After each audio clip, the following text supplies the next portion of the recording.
makuha ko naman yung pagmamahal na hindi nawawala. Anong pakiramdam nun?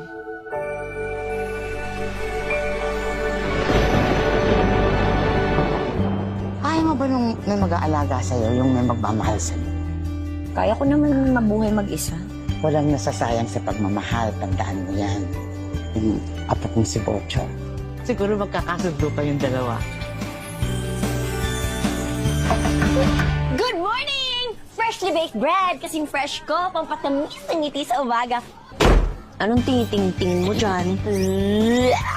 Di ba dapat ako rin tatanong sa'yo niyan ngayon? Si Ate Sari pinabol mo, no? Gusto mo siya, no? Anong meron kay Sari? May sumpa yun! Sumpa. Na tuwing may hinahalikan siyang lalaki, na mahal niya.